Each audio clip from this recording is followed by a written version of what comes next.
miq, do të flasim për situatën politike në Maqedoninë e Veriut pas 2 protestave të studentëve.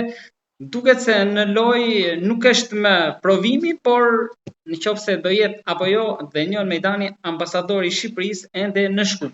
Zërat kanë qenë të shumtë prej pasditës së djeshme për një largim, dëbim, jo shpallje non grata, jo ankesa nga Vleni, nga Mickovski, pra nga pushteti për ta larguar sipas tyre se kanë ndërhyrë në punët e brendshme, më tepër pra duke e shkelur vijën e kuqe.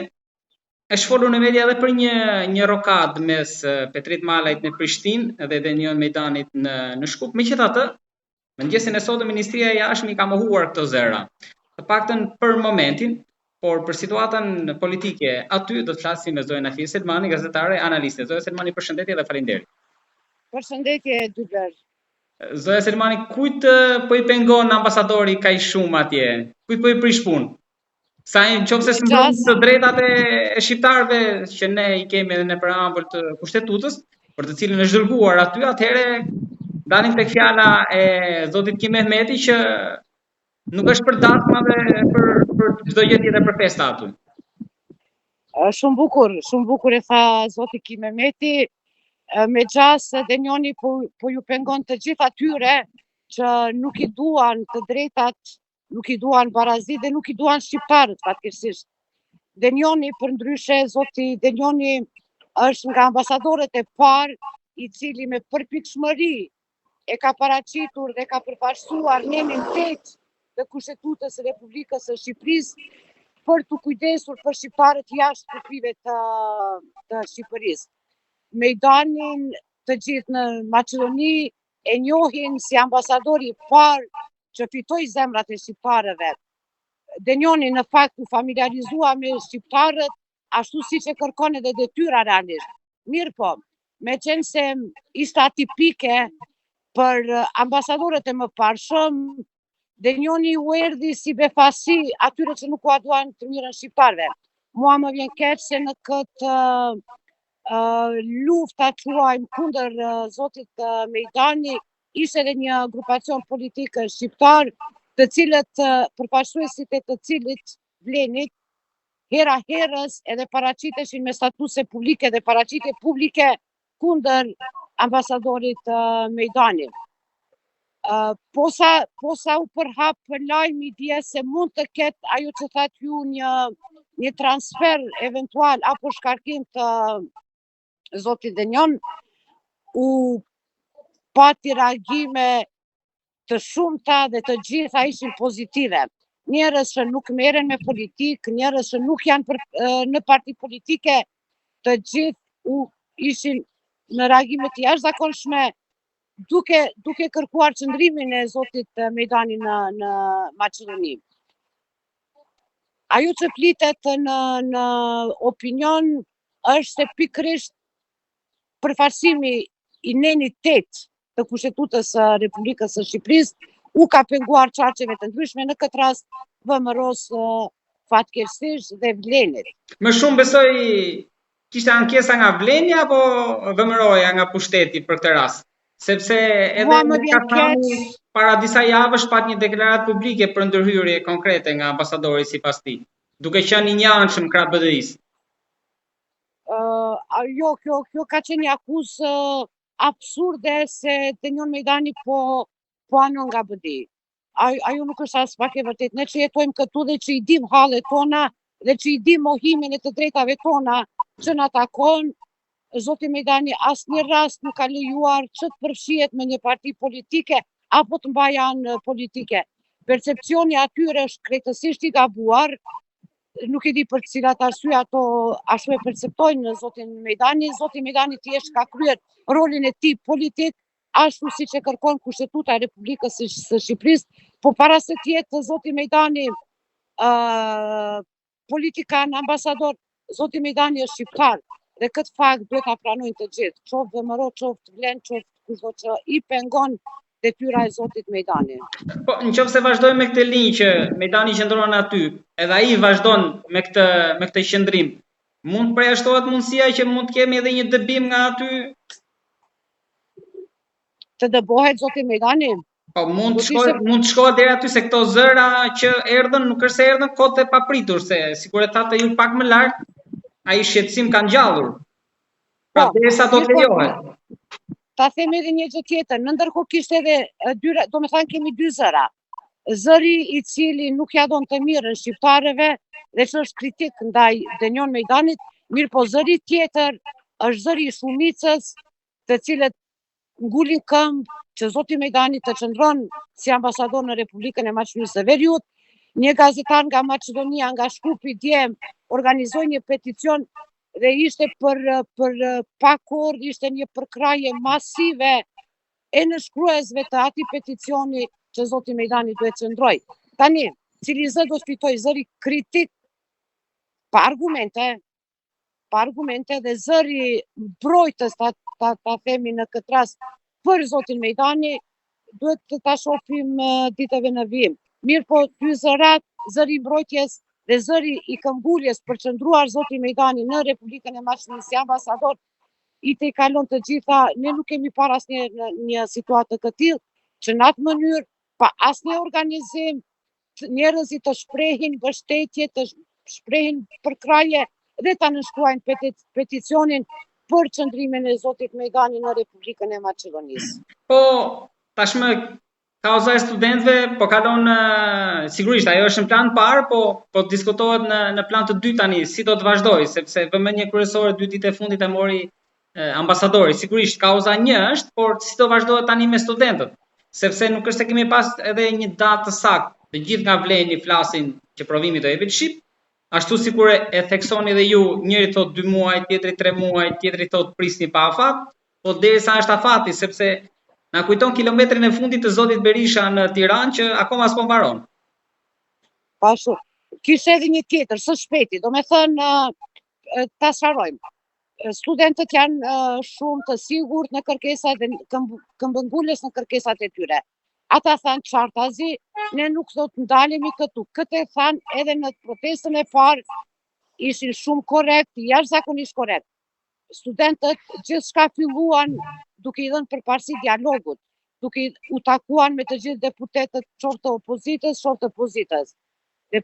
Studentët i përdorën të gjitha mekanizmat para se të vijë deri te protesta dhe u realizua protesta e parë, e cila gjithashtu ishte një protestë shumë masive, mirë po kjo e dyta, që do me thënë e ditës së pardjeshme, ishte jashtëzakonshme.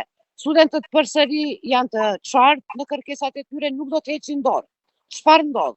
Të njëjtën ditë, pak orë para se të mbahet protesta, përfaqësuesit e Vlenit apo bashkë kryetarët, se kemi një situatë shumë jo karakteristike, kemi një parti politike me 2 kryetarë.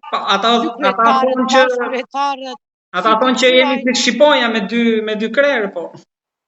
Po mund të thonë ata dhe le të thonë, por e vërtet është më ndryshe se që e thonë ata, dhe ata u takuan me kryeministrin e vendit.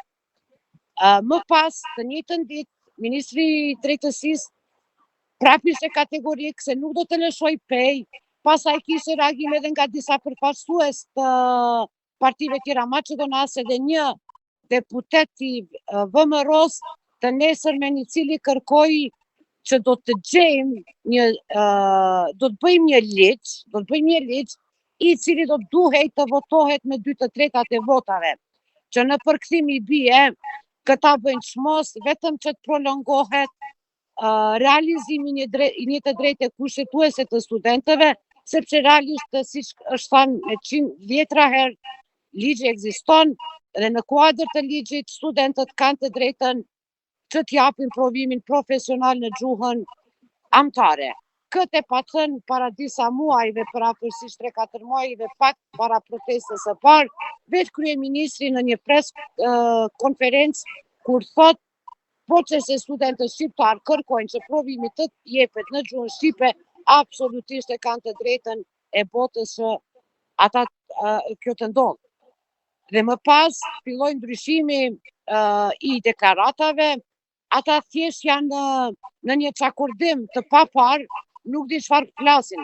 Nëse përfaqësuesit e Vlenit, njëri thot 2 muaj, tjetri thot 3 muaj, dhe e rumbullaksoi në një mënyrë Izet Mexhiti, i cili tha së shpejti. Mirë po së shpejti, askush nuk e din se çfarë do të thotë. Së shpejti 2 ditë, së shpejti 3 javë, apo si.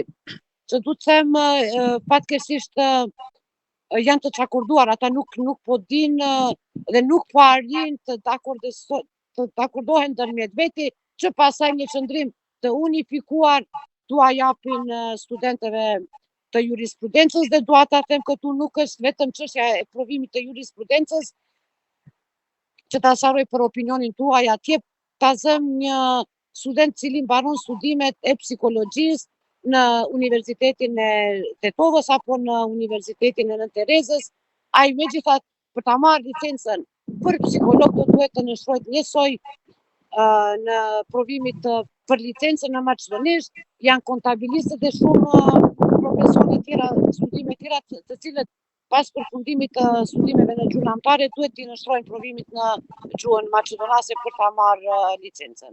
Zëra Selmani, çfarë ndodh në një situatë hipotetike nëse të gjithë studentët do refuzojnë që ta mësojnë gjuhën maqedonase? Nuk është problemi, studentët shqiptar nuk refuzojnë ta mësojnë gjuhën maqedonase. Nëse do ta refuzojnë, sepse nuk po i jepet e drejta e tyre ta japin në shqip, ta refuzojnë gjuhën maqedonase, i dalin jashtë sistemit. Pra problemi fillohet akoma më shumë, ndoshta këtu mund të marrë dhe zgjidhje. Kështu do duhet të ishte që të thirrin mendjes politikanët maqedonaz dhe shqiptar, veçanërisht këta që janë në pushtet, se po vazhdoj kështu, po, situata do dalë jashtë kontrollit dhe më nuk do dihet, nuk mund ta parashikojmë fundin e një epilogun e një situate të tillë kur studentët shqiptar mund të refuzojnë të japin provimin në gjuhën maqedonase dhe do të bëhet akoma më e komplikuar, ku nuk mund ta parashikoj fundin. Unë megjithatë shpresoj se pas protestës së dytë, e cila ishte jashtëzakonisht e bukur, jashtëzakonisht madhështore, flitet për pjesëmarrjen e diku 15.000-20.000 njerëz, isha vetë prezente, ishte një protestë shumë e bukur dhe shumë madhështore. Unë shpresoj se ata do t'i thirrin mendjes dhe do t'i japin zgjidhje një situatë e cila ka zgjidhje. Prolongimi afateve për ta zgjidhur një çështje mund të na çojë në dyshime tjera, ku e ka fundin ky shtet. Ku e ka fundin ky shtet apo qëllimin Mickovski për ta çuar? Po, që lidhet megjithatë me fundin, me një epilog të shtetit, parashikohet, unë besoj se do të ndodhin zgjedhjet e parakohshme për disa muaj, ka parashikime të tilla, unë besoj fatkeqësisht zoti Mickovski të gjithë narrativën që po e bën, që kur ka ardhur në pushtet, e ka me nuansat e nacionalizmit, sepse elektorati i VMRO-s që në kryet herës ka një disponim nacionalist, dhe zoti Mickovski duke parë që kjo po ndeste votuesit e tij, edhe më shumë po e përdor frymë nacionaliste, sidomos pasi që ai ka parë se në zgjedhjet e fundit lokale ai kishte një rënje drastike të numrit të votave. Ai kishte në numër votash, kishte një rënje prej diku 140.000 vota. Do me thënë nga zgjedhjet e fundit dhe njerëz që i ndjekin zhvillimet brenda VMRO-s që vinë pikrisht brenda çarqeve të VMRO-s, thonë se VMRO-ja po bie në numër të votave shumë. Kështu që zotit Mickovski i duhet një diçka që do ta rikthej votuesin maqedonaz, dhe atë po e bën përmes frymës nacionaliste, që përsëri po e them, është rrezik për shtetin. Fundja ne e dim, ne shqiptarët kemi qenë më lojalët edhe si shtet Shqipëria, por edhe ne shqiptarët këtu. Madje ekziston një percepcion dhe një mendim që ndoshta ne shqiptarët e dua Maqedoninë dhe e mbajmë Maqedoninë më shumë se sa vetë maqedonasit. Po, në ditë e fundit ka pas denoncime jo vetëm protesta për provimin, por edhe për heqjen e tabelave në gjuhën shqipe, për heqjen e vulës pra në gjuhën shqipe, që vazhdojnë përpos incidenteve, kumanove dhe thirrjeve që me këto duket se u janë bërë për fatkeqëzakonshëm. Fatkeqësisht, po, që kur Vleni është në qeveri bashkë me VMRO-n, është një situatë që ka dalë prej kontrollit. Do me thënë, çdo ditë ne lexojmë dhe dëgjojmë për përjashtime nga institucionet, nga puna e shqiptarëve, ne lexojmë çdo ditë dhe dëgjojmë për përjashtimin e gjuhës shqipe, ishte qesharake dhe e turpshme kur para rreth një jave në Agjencinë për zbatimin e gjuhëve u hoq tabela e cila ishte në 3 gjuhë, maqedonisht, shqip, anglisht. Ata u arsyetuan se po ndodh një riparim, një rinovim, por nuk është e vërtet. U hoq tabela në mënyrë krejtësisht tendencioze, nuk e di a është vendosur përsëri në 3 gjuhë apo në 2 gjuhë. Mirë, po kjo heqja e tabelave në 3 gjuhë dhe zëvendësimi atyre me 2 gjuhë, maqedonisht dhe anglisht, është bërë fatkeqësisht për dishmëri. Dhe unë si qytetare e këtij vendit, si shqiptare, më vjen keq që në këtë rast nuk mund ta pajësoj fundja faktorin Maqedonas, kur ne kemi një faktor politik shqiptar me ministra, zëvendësministra, drejtor, deputet, të cilët absolutisht dita ditës po e dëshmojnë që gjithnjë më shumë janë të nënshtruar dhe duke nënshtruar veten po na poshtrojnë neve shqiptarëve. Po të ishin këta më vigjilent, të ishin më këmbëngulës në kërkesat e tyre, në qëndrimet e tyre për disa gjëra që janë thjesht elementare dhe janë të padiskutueshme në botën normale, ne nuk do të ishim në këtë gjendje. Pse Vleni po lejon një poshtrim të këtij, pse Vleni po lejon një nënshtrim të tillë, unë mund ta supozoj dhe mund ta di, por arsyet e sakta i din vetë ata, më mirë se ne. Po, garantuesit e marrëveshjes së orit ku janë këtu, se SBA me BE duket nuk e kanë mendjen fare nga zhvillimet aty dhe nga kjo situatë, ndodhet edhe kjo, ndoshta duke e filluar agravoar problemin. Nuk mendoj se SBA-t nuk janë të interesuar apo janë indiferent. Unë mendoj se ata po presin apo merren vesh, apo dinë të punojnë faktorët për cilët realisht qytetarët i votojmë. Maqedonasit dhe shqiptarët dhe komunitetet tjera në Maqedoni ne po zgjedhim përfaqësuesit tanë, ata po paguhen nga taksat tona për t'i kryer ato detyra. Unë mendoj se nuk është indiferente SBA, mendoj se në një moment të caktuar SBA-t dhe faktori ndërkombëtar do ta luan rolin, ata janë të njoftuar. Unë kam pasur edhe vetë disa takime me përfaqësues diplomatik të ambasadave të rëndësishme në vendin tonë dhe normalisht i kam informuar për zhvillimet. Unë mendoj se ata janë të angazhuar, unë mendoj se ata takohen dhe flasin me përfaqësuesit politik shqiptar, maqedonas dhe të tjerë, dhe mendoj se në një moment të duhur kur situata eventualisht do të eskalonte, unë mendoj se ata do të luajnë rolin e tyre.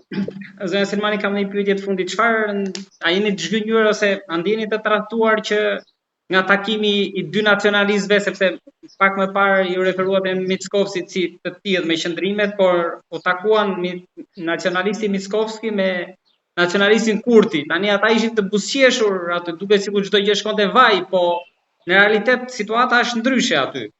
Pra dhe ai si kumbari i Vlenit duket sikur në mënyrë indirekte ka gisht. Po, patjetër.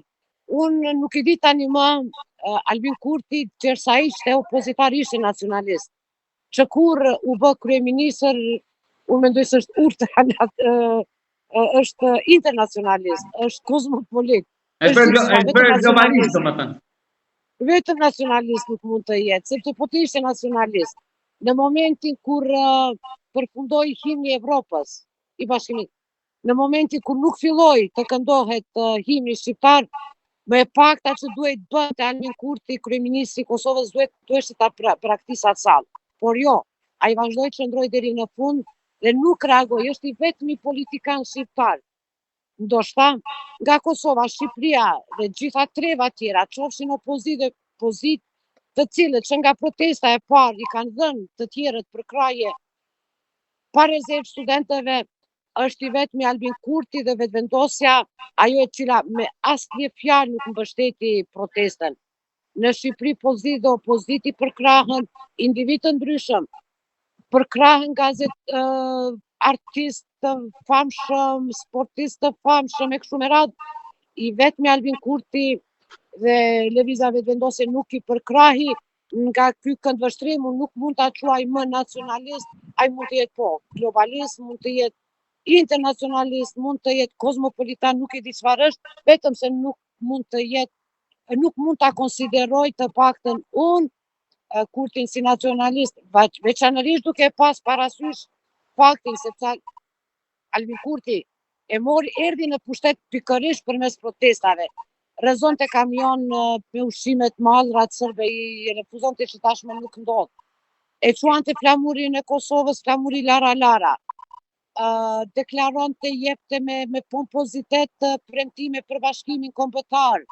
Dhe gjitha ato deklarata tani më Albin Kurti ndërroi për komplet dhe mos për kraja e tij e studentëve ka qenë jashtëzakonisht të zhgënjyese për mua, sepse unë e pres mos përkra protestën nacionalisti Mickovski, sepse është Maqedonia e Fundja, mirë po, është jashtëzakonisht dëshpëruese kur nacionalisti i dikurshëm Albin Kurti mos i përkra studentët shqiptar, veçanërisht duke ditur se bëhet fjalë për një të drejtë jashtëzakonisht elementare, kushtetuese dhe mbi të gjitha një drejtë njerëzore. Zonja Selmani, të falenderoj shumë për bisedën dhe qëndrimet dhe opinionet që ndat me publikun tonë për situatën atje. Jam mirënjohës shumë. Ishte kënaqësi, të falenderoj shumë. Mirupafshim.